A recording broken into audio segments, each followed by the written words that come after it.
Hi, I'm Ben Kai. For those of you that don't know me, I have a strong love for RPGs and FPS games.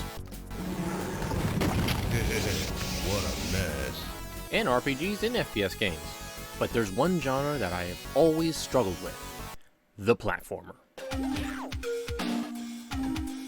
I can take on hundreds of evil Jar Jars, captain a starship through Klingon territory, and pull off expert strategic moves in turn-based games.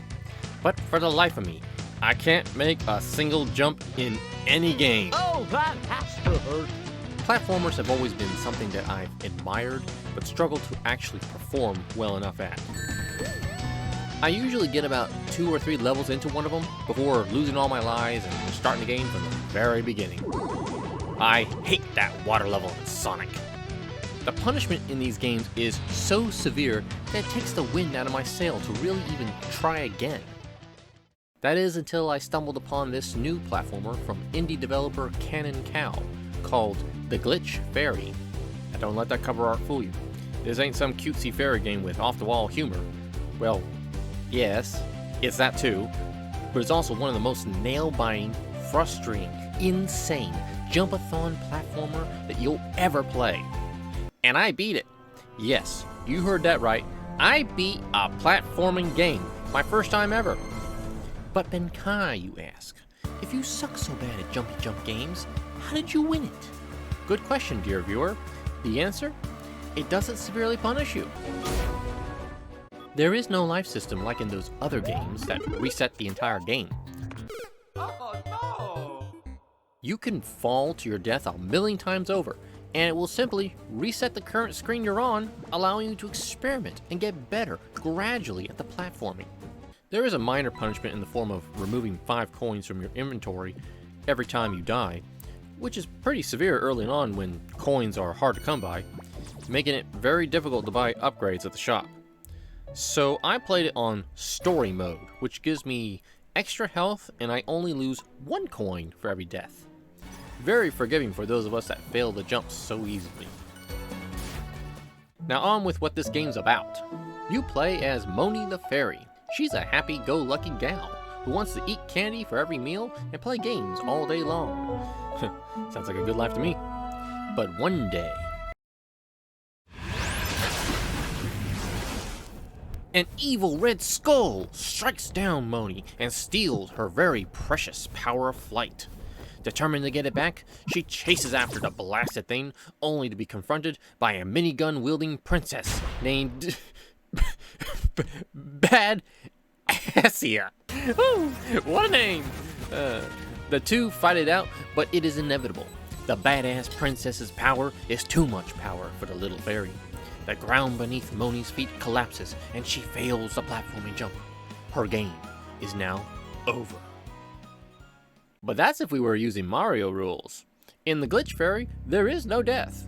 Instead, Moni finds herself in this strange world where she acquires a brand new power. The Glitch Beam. Cue the Metroid upgrade music, please.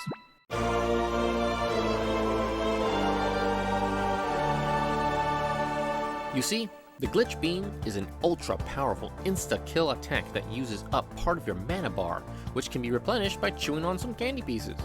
This sugar-powered attack does more than just annihilate baddies. It also has the power to transform the environment around you. Glitching a gnome creates a gravity hole in the universe to give you an extra boost to your jumps. Glitching these eyeball mushrooms allow you to surf on their laser beams. Witches let you fly around as a broom. Ghosts produce clouds. Shield dudes are left helpless. Every enemy has a unique glitch function that can be exploited to get to new areas thought inaccessible before. And this is where I had the most fun with the game, using these glitches to figure out how to access secret areas to find all its various collectibles. Now armed with a superior new ability, Moni goes on a revenge mission, John Wick style, blasting anything in her way to get her flight back. She'll battle knights, ghosts, skeletors, witches, demons, a giant robotic bottle of maple syrup? Okay, I guess. But the most vicious enemy of the entire game is a 1-inch wide foothold. Yeah, so the game starts you off easy enough with simple platforming sections, but gets increasingly more difficult as we get closer to the end, with some of the most devastating sections saved for the bonus levels. I swear Bubba Hotep himself designed this part. I'm referencing this film about an undead soul-sucking mummy, starring Mr. Boomstick. Come and get it, you undead sack of shit. In this level, your ability to move has been taken away, and you're stuffed into a sarcophagus, going breakneck speeds down a labyrinth. Hit a wall, and you bounce off. So things like this will happen. Not cool, man. It will take expert level timing in your jumps to get past this section. I think I died like 20 times trying to get through this. But got through it, I did. Phew, that was weird. Darn ghosts and their curses. Should have blasted them on the spot. My thoughts exactly. But then there are also some hidden platforming sections in the time realm. This is where the game introduces new concepts to play around with. Alternating gravity plates, shifting clock hands, timed portals, and combining the mass of several asteroids to access ledges are some of these new time-bending concepts you'll experience. Still hard as a turtle not to get through, but I enjoyed figuring out each of these new sections. And you are rewarded handsomely for your efforts with new toys to equip back at town. Here you can equip up to 3 toys that will increase your offensive or defensive capabilities.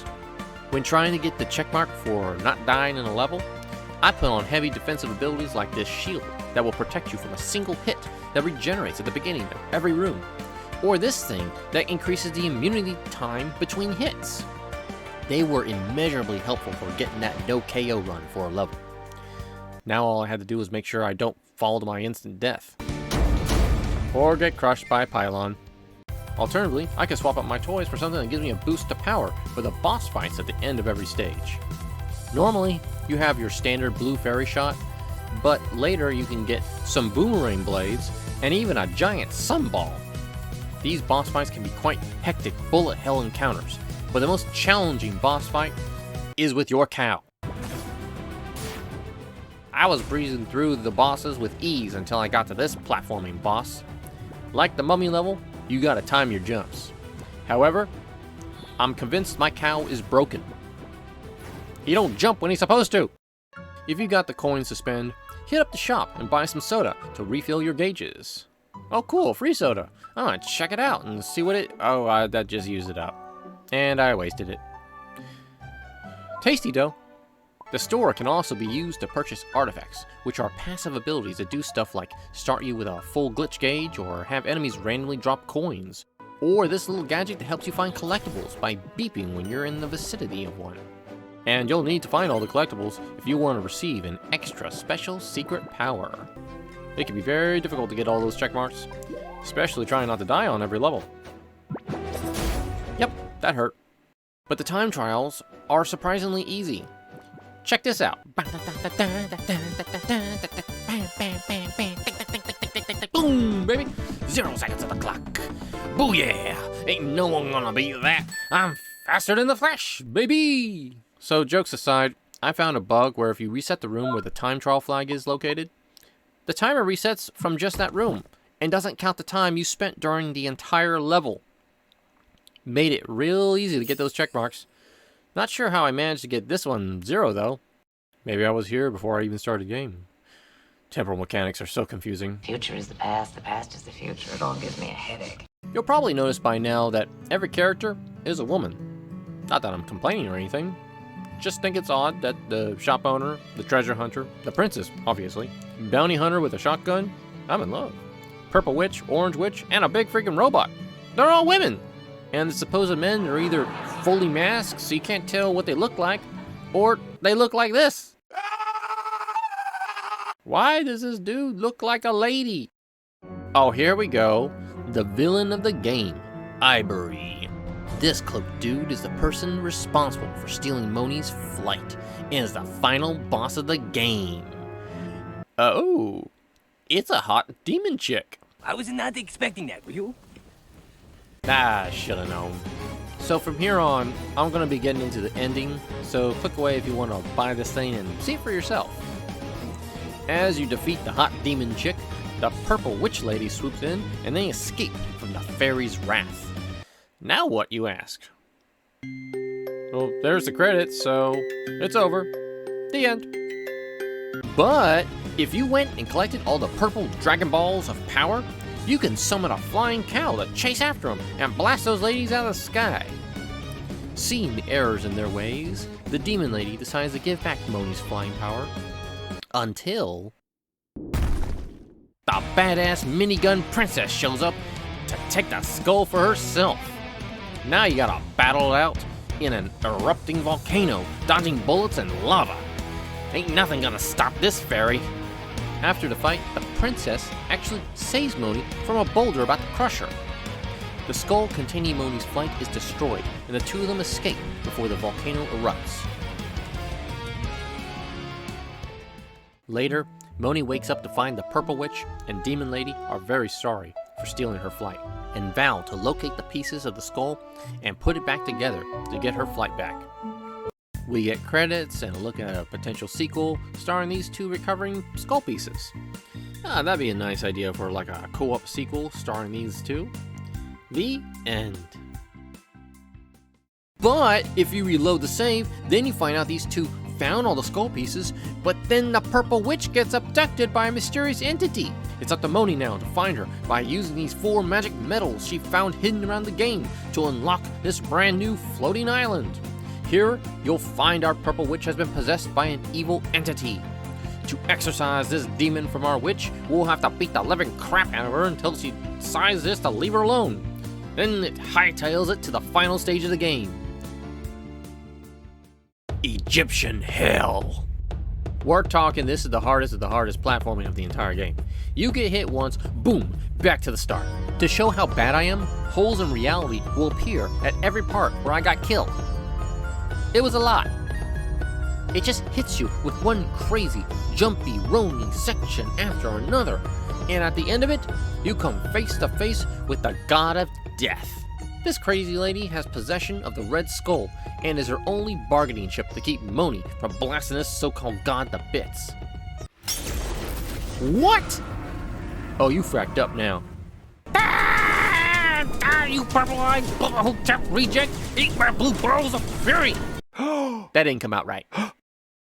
What follows is some Evangelion-level weirdness about life, death, letting things go, and moving on with one's life. Moni's power of flight is gone for good, and nothing can bring it back. She is told to let it go and make new memories with her friends. She says Moni is lucky because not everyone has that kind of opportunity. They will meet again at the end of times. The princess recovers a now sleeping Moni from the tomb and flies back to her castle with their friends in tow. The princess vows to end the long rivalry between Moni and herself, giving her town of Sugartown the independence that they deserve. Everyone is happy as the credits roll again for a truly happy ending.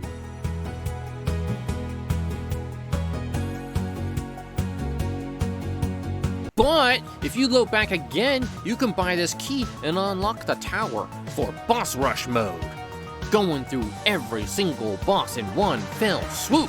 But you're gonna need some bigger guns, so go get all those check marks for 102% completion, baby.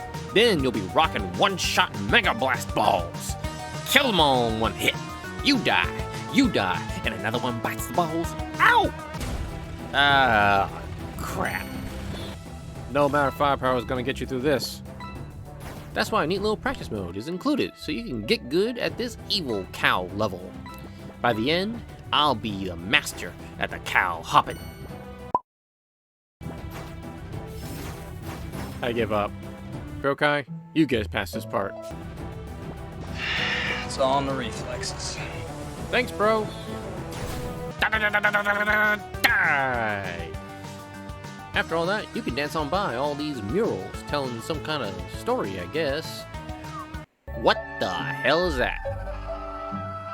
That. So now you've completed this treasure hunter's monster compendium and are told of a secret location in the 4th level. You gotta get through all these monsters to get back to this cauldron portal room, jump in this pot like 5 times, then jump in this one, only to realize you counted wrong, Count to 4 this time, go back, whistle Dixie while hopping on one foot, then jump in. A lone book stands on a pedestal with a warning not to read it. Well, I got this far, why would I not read it? Of course I'm gonna read it. Can't be anything that too special. Oh, nice coffee and noodle recipes. These must be that purple witch's most prized possessions. I better record all this. Hey, who turned on the lights? I must have tripped some security measure. Ah! What the frick was that? No one told me there'd be jump scares in this game. Hold on. Where am I? What's going on? It was you! You're the real villain! Causing me to fall to my death all those times was your fault! Well, Moo Moo, I think it's time. As in, summertime. Beef. It's what's for dinner. Cheese